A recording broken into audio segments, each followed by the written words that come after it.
हाय, काफ़ी टाइम बाद फिर से मैं आया लेके लगभग 1 हफ़्ते हो गए। और आज एक और न्यूज़ है जो कि सीबीएसई बोर्ड के लिए है, क्लास 10th और 12th के लिए। तो वही आर्टिकल मैं लेके आया और चलो शुरू करते हैं। CBSE class 10th and 12th exam from May to June 10। From के साथ टू आता है और जब भी दो चीज़ों को कनेक्ट करना होता है जून 4 से 10 के बीच में होना है, तो इसलिए फ्रॉम के साथ जो है वो टू आता है।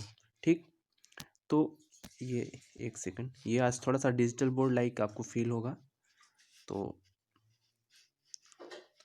तो कहना क्या चाह रहा है कि जो सीबीएसई बोर्ड के क्लास 10th और 12th के स्टूडेंट्स हैं, उनके जो एग्ज़ाम्स हैं वो होने वाले हैं, वो कब से हैं? मई 4 से जून 10 के बीच में होने वाले हैं, फ्रॉम से टू। तो ये कॉम्बिनेशन याद रखिएगा, फ्रॉम और टू का, और इसमें ज़्यादा कुछ है नहीं। और आज के जो सेंटेंसेस हैं इस आर्टिकल में, ज़्यादातर वो सेंटेंसेस पैसिव वॉइस में हैं। ठीक, मतलब एक्टिव वॉइस और पैसिव वॉइस दो तरीके के ग्रामर्स में वॉइस होती हैं, तो उसके अकॉर्डिंग सेकंड पे चलेंगे। अब इसमें तो हो ही गया काफ़ी कुछ बताने वाला तो है नहीं। एग्ज़ाम का मतलब परीक्षा होता ही है।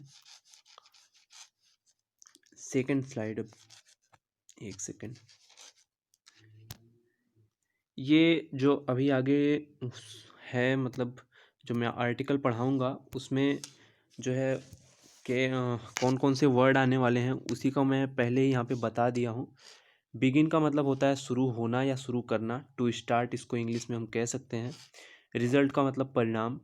रिलीज़ जारी करना। मैं जो ये वी लिखा हूँ, एन लिखा हूँ, ये सब ये पार्ट्स ऑफ स्पीच है। बिगिन मतलब शुरू करना या होना होता है तो उसका पार्ट्स ऑफ स्पीच ये वर्ब है। रिजल्ट नाउन है यहाँ पे।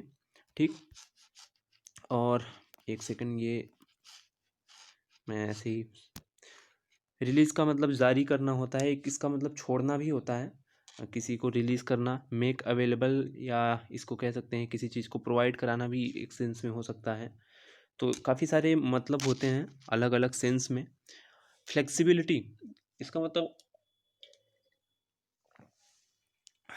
किसी के परिस्थितियों के अनुसार किसी चीज़ को ढाल देना या परिवर्तित होना, वो फ्लेक्सिबिलिटी होती है। और आगे है प्रीपोजिशन फॉर, इसका मतलब होता है के लिए। अंडर होता है प्रीपोजिशन, ये भी है, इसका मतलब होता है के अधीन, किसी के अधीन। जब किसी कोई एक्ट बना होता है या कोई संस्था किसी के अधीन होती है तो वहाँ पे हम अंडर लगाते हैं। और ये फ्रॉम टू का जो कॉम्बिनेशन है ये मैं बताने वाला था, तो ये मैं यहाँ पे लिख दिया हूँ। ठीक, फिर आगे है अनाउंस, घोषणा करना। बाई भी प्रीपोजिशन है, और जब ये समय के अर्थ में आता है तो उसका मतलब तक होता है कि किसी, अभी हम जैसे कह दें कि 20 तारीख तक, तो वहाँ पे हम बाई लगाएंगे, बाई 20 जनवरी। ठीक, ऐसे। डिसरप्शन, डिले का मतलब होता है देरी करना, और डिसरप्शन का मतलब होता है बाधा उत्पन्न करना या भंग करना, किसी चीज़ को विघटन करना भी कह सकते हैं। तो नीचे ये क्या हो गया यार, हाँ सही, नीचे क्या था, ये कॉज्ड बाई। कॉज्ड बाई का मतलब किसी चीज़ का कारण बनना होता है, वो कॉज्ड बाई है। पेंडेमिक का मतलब महामारी है, नाउन है। यूजुअली एडजेक्टिव है, और इसका मतलब होता है सामान्यतः। जनरली भी इसका मतलब आता है, कॉमनली भी आप यूज़ कर सकते हैं। हाउएवर एडजेक्टिव है, और इसका मतलब होता है हालांकि। शट मतलब बंद करना। Close, stop, preclude. मैं इसका हो सकता है कल सुबह तक आपको टेलीग्राम चैनल पे जो है वहाँ पे मैं इसको प्रोवाइड करा दूंगा आपको। इसका जो भी पूरा ये सब है आप एक कॉपी में लिखते चल सकते हैं साथ ही साथ। आगे है येट मतलब अब तक। सो फार, स्टिल, फुल टाइम पूरी तरीके से। अभी आगे जब इस सेंस में बात करेंगे, एक्चुअली किसी एक वर्ड का मतलब कई तरीके का होता है उस सेंटेंस के अकॉर्डिंग। तो आगे है एडिशनल, जो कि एडजेक्टिव है। इसका मतलब होता है अतिरिक्त, एक्स्ट्रा, सरप्लस, किसी चीज़ को ऐड कर देना, एडिशन या एडिशनल। कंडक्ट, जो कि वर्ब के रूप में है, इसका मतलब होता है आयोजित करना, to organise. As well as का मतलब होता है इन एडिशन टू, मतलब किसी के साथ साथ। आगे है इंटरनल, इसका मतलब होता है आंतरिक। और ये रहा असेसमेंट का मतलब मूल्यांकन करना, कॉपी वॉपी चेक करने के लिए कहते हैं ना, असाइनमेंट ऐसा कुछ होता है जो। तो ये सारी चीज़ें हुई इस आर्टिकल में जो आने वाली हैं, आगे आपको जब पढ़ेंगे तो उसको मालूम होगा। तो आई थिंक इसमें सब कुछ हो ही गया है और इसमें सारी चीज़ें आप समझ गए होंगे। तो बढ़ते हैं आगे। यहाँ से आर्टिकल शुरू है, board examinations for class 10th, एक second, for class 10th 12th and students under the Central Board of Secondary Education CBSE will be held from May 4 to June 10. Education Minister Ramesh Pokhriyal Nishank announced on Thursday. Final result will be released by June 15. तो इसमें बात जो है क्या है, मतलब पहले आपको ढूंढना है, जो हम सिखाना चाहते हैं कि किसी सब्जेक्ट को कैसे ढूंढें किसी सेंटेंस में, तो वो सारी चीज़ें इसमें आप ढूंढेंगे। इसमें अगर हम बात करें तो जो ये एग्जामिनेशंस है ये नाउन है और यही यहाँ पे सब्जेक्ट है, सब्जेक्ट का काम कर रहा है, ठीक। बोर्ड एग्जामिनेशंस ये एक कंपाउंड नाउन की तरह आया हुआ है। फॉर, अब ये एग्जामिनेशन फॉर किस लिए आया ये आप समझिए। एग्जामिनेशंस, अब एग्जामिनेशंस कौन से एग्जामिनेशंस या किसके एग्जामिनेशंस, तो बताया है कि इस फॉर को लगा के बताया कि एग्जामिनेशंस किसके, क्लास 10 के और 12 के, क्लास 10th और 12th के स्टूडेंट्स के। फॉर, चूँकि मैंने इसके पहले भी वीडियो में बताया है कि प्रीपोजिशन के बाद जो है वो नाउन ही आते हैं, तो यहाँ पे स्टूडेंट्स नाउन है। तो स्टूडेंट्स कौन से, जो कि क्लास 12th में और 10th में हैं, वो उनके एग्जामिनेशंस। अब ये एग्जामिनेशंस क्या हैं, under the central board of secondary education CBSE board के अधीन जो आते हैं, ठीक। ये थोड़ा सा ज़्यादा ही इसमें वो हो जा रहा है, तो आप सीधी सी बात समझिए, एग्जामिनेशंस किसके, स्टूडेंट्स के, और ये किसके अधीन आते हैं, central board of education CBSE board के अधीन आते हैं। अंडर का मतलब होता है अधीन, ठीक, मैंने अभी वहाँ पे भी बताया। तो ये इसके अधीन आते हैं। अब ये जो एग्जामिनेशंस हैं, ठीक, अब एक सेकेंड मैं दिखाता हूँ। अब ये जो एग्जामिनेशंस हैं, मतलब कि ये एग्जामिनेशंस विल बी हेल्ड, ठीक। ये एग्जामिनेशंस जो हैं वो हेल्ड होंगे कब, फ्रॉम May to June 4, 4 मई से 10 जून के बीच में ये जो है हेल्ड होंगे, मतलब इनका आयोजन किया जाएगा। तो एग्जामिनेशंस हेल्ड कब, मई 4 से जून 10 के बीच में, ठीक। एजुकेशन मिनिस्टर रमेश पोखरियाल निशंक, ये रहा थोड़ा सा जीके की बात, जनरल नॉलेज की, कि जो एजुकेशन मिनिस्टर हैं वो रमेश पोखरियाल निशंक हैं। तो वो घोषणा किया उन्होंने, अनाउंस का मतलब घोषणा करना, मैंने इसके आगे भी आपको भी बताया जो उसमें। अब घोषणा कब किया उन्होंने, ऑन थर्सडे, जब किसी एक पर्टिकुलर डे की बात हो तो वहाँ पे हम ऑन लगाते हैं, ठीक।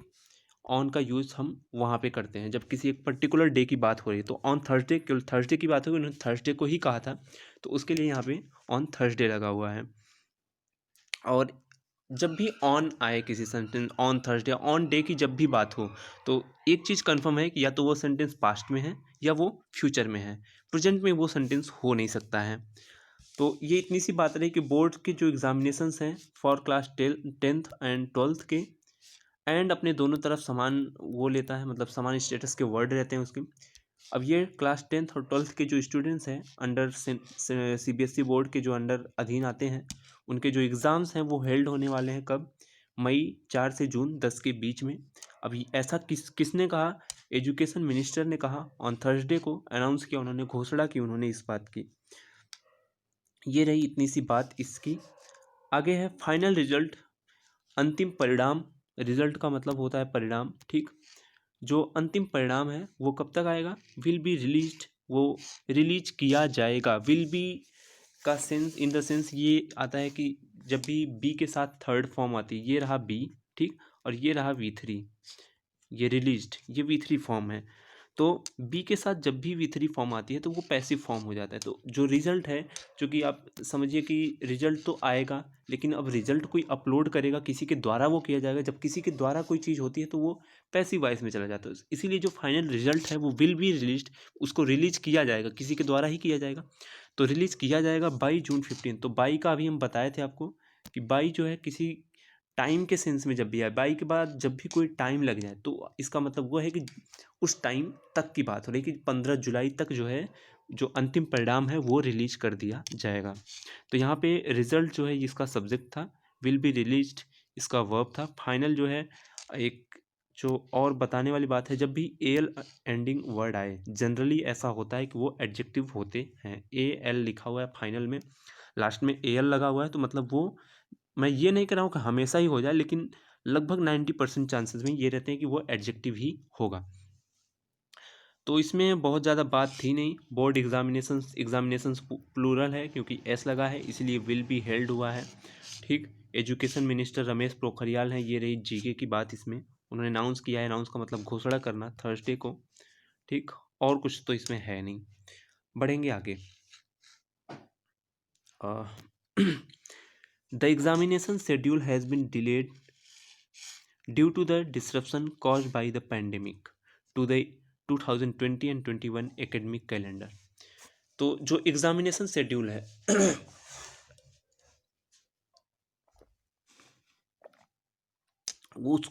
वो देर हो चुका है, वो देर हो चुका है या उसको देर किया गया है, देर किया जा चुका है किसी के द्वारा के, और वो किसके द्वारा, डिस्रप्शन बाधा जो उत्पन्न हुई किसके द्वारा, पैंडेमिक के द्वारा, टू द सेशन, जो एक नया सेशन आया 2020-21 वाला जो एकेडमिक कैलेंडर है, उसको सेशन भी कह सकते हैं, वो जो है देरी हो गई है उसमें।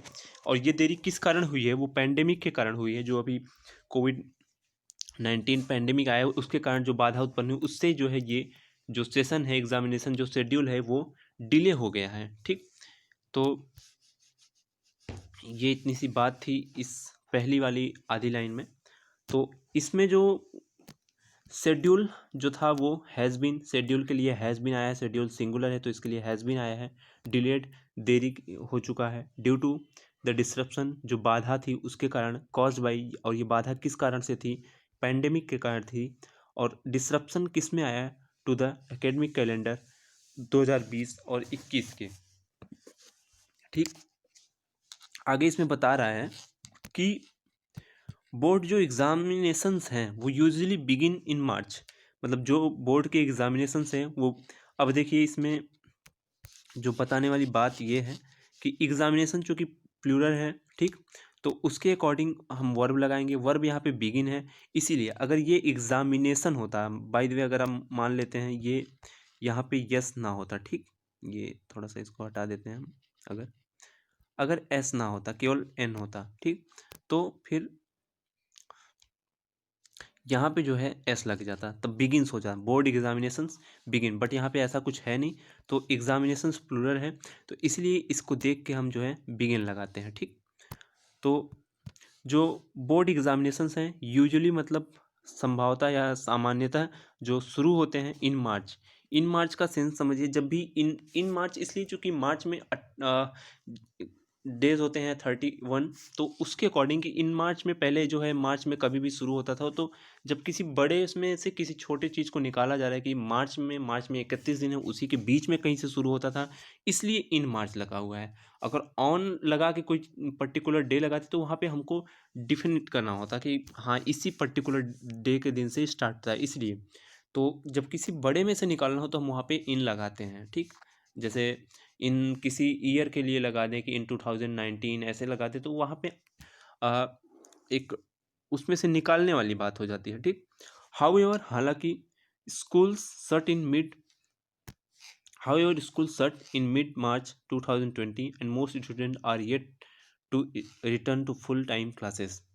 हालांकि जो स्कूल्स थे वो मिड मार्च में ही बंद हो गए थे, 2020 के मिड मार्च में, मिड मार्च मतलब मार्च के बीच में ही बंद हो गए थे। एंड मोस्ट स्टूडेंट्स को देख के आ रहा है, और काफ़ी स्टूडेंट्स जो हैं वो अभी येट मतलब अभी भी रिटर्न मतलब वापस होने को हैं फुल टाइम क्लासेस, अपनी रेगुलर जो क्लासेस है जो चलती पहले जैसे होती थी उसके लिए अभी भी वो काफ़ी ज़्यादा स्टूडेंट हैं जो अभी भी रिटर्न नहीं हो सके। आप इस सेंस में समझिए कि वो अभी भी क्लास नहीं जा पा रहे हैं या नहीं जा रहे हैं। ठीक, तो ये रही इतनी सी बात इस स्लाइड में। और इसमें अभी हम देखें, अगर कुछ बताने लायक बात हो, हैज़ बीन और V3 फॉर्म है तो मतलब ये भी पैसिव है यहाँ पे, ठीक। ये रहा बीन, बी का फॉर्म, और ये रहा V3, ठीक। तो ये पैसिव फॉर्म है कि ऐसा किया, डिले हो गया, किसी के द्वारा किया गया डिले किया गया, एग्जामिनेशन शेड्यूल जो है उसको डिले किया गया, ड्यू टू किसके कारण डिले किया गया, डिसरप्शंस, जो बाधाएं आई, और ये बाधाएं किस कारण से आई, वो कॉज जो कि कारण किस कारण से आई, पैंडेमिक के कारण आई, और बाधाएं किसके लिए आई, एकेडमिक कैलेंडर 2020-21 के लिए आई। बोर्ड एग्जामिनेशंस जो पहले की शुरू होते थे नॉर्मली, जो यूजुअली कॉमनली कह सकते हैं जो शुरू होते थे मार्च में, उसमें अब बाधाएं आई इस साल। हाउएवर, हालांकि school shut in mid March 2020 and most students are yet to return to full time classes. तो ये रही इतनी सी बात कि अभी भी, हालांकि मिड मार्च में ही बंद हो गए थे, लेकिन अभी भी बहुत सारे स्टूडेंट हैं जो बाकी हैं वापस आने के लिए अपने रेगुलर क्लासेस में, ठीक। आगे की स्लाइड में चलते हैं। हाँ यार, कहाँ गया ये, बीच का एक खाली हो गया। Practical examinations have also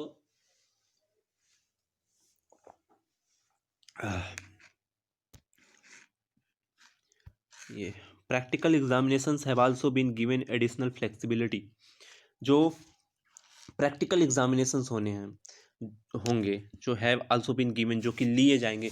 exam के बारे में एक चीज़ याद रखिएगा, जब भी एग्ज़ाम टेकन की बात हो तो इसका मतलब आप एग्ज़ाम दे रहे हैं, और जब एग्ज़ाम, इसमें थोड़ा सा उल्टा सेंस है कि जब एग्ज़ाम गिवन की बात हो कि एग्ज़ाम गिवन, मतलब आप एग्ज़ाम गिव कर रहे हैं, तो इसका मतलब ये नहीं कि आप एग्ज़ाम दे रहे हैं, आप इस उसका ये मतलब होता है आपकी, मतलब आप एक टीचर के सेंस में है कि आप एग्ज़ाम ले रहे हैं किसी का, ठीक।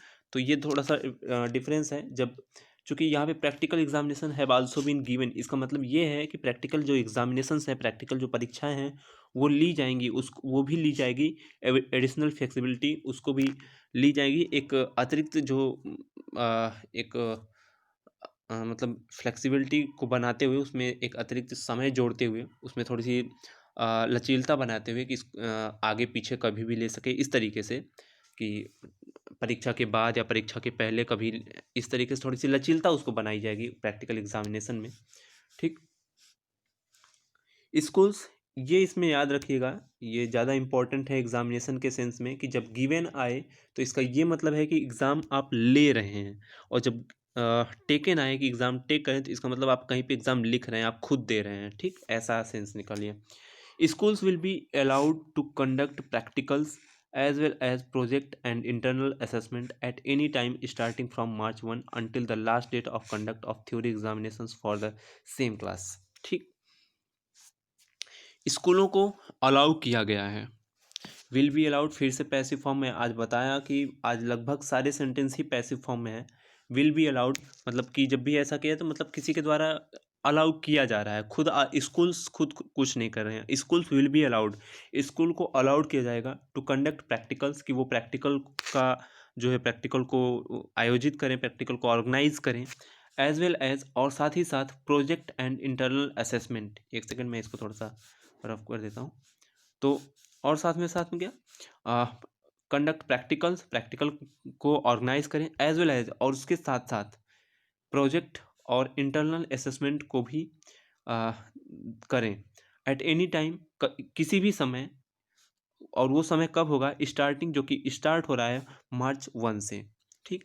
तो March 1 से जो टाइम स्टार्ट हो रहा है वहाँ से लेके उसके आगे तक कभी भी जो है स्कूल्स जो है अपने प्रोजेक्ट और इंटरनल असेसमेंट, प्रैक्टिकल्स, ये सारी चीज़ें करवा लें अपने कॉलेज में या अपने स्कूल में, ठीक।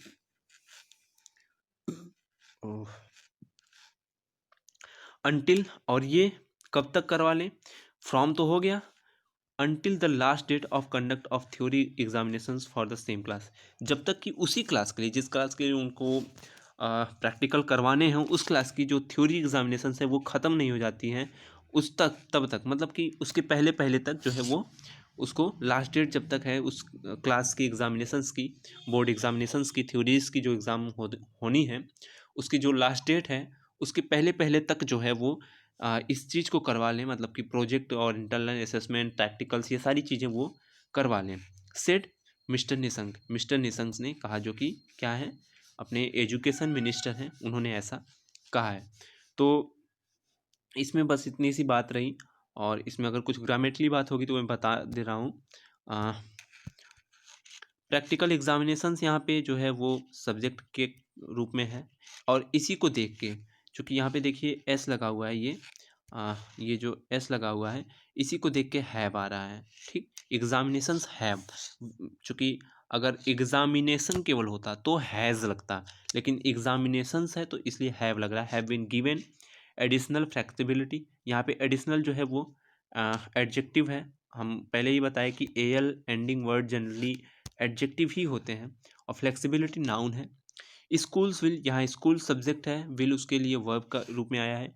Will be allowed to conduct, allow किया गया है, अब किसके लिए किया गया है, टू के साथ हमेशा वी जीरो फॉर्म आती है। ठीक, कंडक्ट, क्या कंडक्ट करने के लिए, प्रैक्टिकल्स को, एज वेल एज के साथ साथ प्रोजेक्ट।